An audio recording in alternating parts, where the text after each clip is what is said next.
PM Modi के शपथ ग्रहण के साथ ही राष्ट्रीय स्तर पर राजनीतिक गतिविधियां कुछ कम होने की उम्मीद है, पर इसके साथ ही झारखंड के सियासी गलियापरों में हलचल बढ़ने की संभावना दिखने लगी है। पिछले 5 महीनों में झारखंड मुक्ति मोर्चा में स्टार बनकर उभरी कल्पना सोरेन को कुछ बड़ी जिम्मेदारियां मिलने जा रही हैं। झारखंड में इंडी अलायंस की स्टार रही कल्पना मुर्मू सोरेन भी अब बड़ी जिम्मेदारी संभालने के लिए तैयार हैं। सियासी गलियारों में इस बात की चर्चा होनी शुरू हो गई है कि कल्पना मुर्मू सोरेन को चंपाई सोरेन कैबिनेट में जगह मिल सकती है। खास तौर पर बीते शनिवार को मुख्यमंत्री चंपाई सोरेन की पूर्व सीएम हेमंत सोरेन के साथ जेल में हुई मुलाकात के बाद इन चर्चाओं को बल मिला है कि कल्पना को मंत्री बनाया जा सकता है। ऐसा इसलिए भी क्योंकि लोकसभा चुनाव के दौरान कल्पना मुर्मू सोरेन ने पार्टी को संकट से उबारा। अपनी प्रभावशाली आवाज से वो लोगों तक झारखंड मुक्ति मोर्चा की बात पहुंचाने में सफल रहीं। इतना ही, अपने भावुक संदेशों से भी वो जनता के दिल में पहुंची। चर्चा तो ये भी है कि न सिर्फ कल्पना को मंत्री पद मिलेगा बल्कि उनको झामुमो संगठन में भी बड़ी जिम्मेदारी मिल सकती है।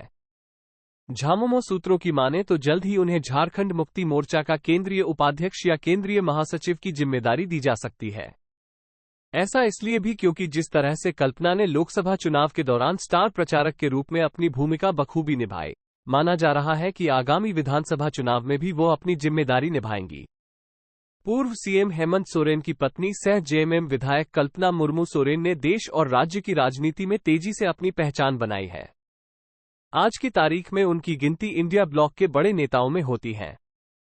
झामुमो के केंद्रीय अध्यक्ष शिबू सोरेन के बीमार होने और कार्यकारी अध्यक्ष हेमंत सोरेन जेल चले जाने के बाद कल्पना सोरेन सक्रिय राजनीति में आईं। कल्पना सोरेन दिल्ली, मुंबई और रांची की महारैली में शामिल होकर देश के सामने यह मैसेज देने में सफल रहीं कि नरेंद्र मोदी की सरकार ने साजिश रचकर उनके पति को जेल भेजा है। लोकसभा चुनाव के दौरान कल्पना सोरेन ने इंडिया गठबंधन और झामुमो की ओर से सबसे बड़े स्टार प्रचारक के रूप में 150 से ज्यादा चुनावी सभाएं की। अपने लिए गांडेय में वोट मांगी तो सहयोगी दलों कांग्रेस, राजद और झामुमो के अन्य उम्मीदवारों के लिए भी चुनावी सभाएं की। बता दें कि कल्पना सोरेन की राजनीति में औपचारिक तौर पर एंट्री 4 मार्च को गिरिडीह में झारखंड मुक्ति मोर्चा के स्थापना दिवस पर आयोजित रैली के साथ हुई।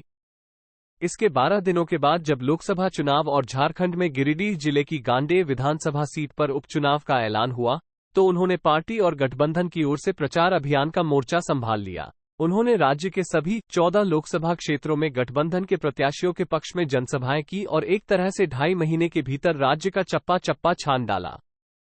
पार्टी की ओर से उन्हें हेलीकॉप्टर मुहैया कराया गया, जिससे वो एक दिन में 3-4 रैलियों में शामिल होती रहीं। ये कहने में अतिशयोक्ति नहीं होगी कि झारखंड लोकसभा चुनाव में जिस तरह से इंडी गठबंधन की बढ़त हुई है, उससे यह माना जा रहा है कि कहीं ना कहीं उसमें कल्पना मुर्मू सोरेन की भूमिका रही है।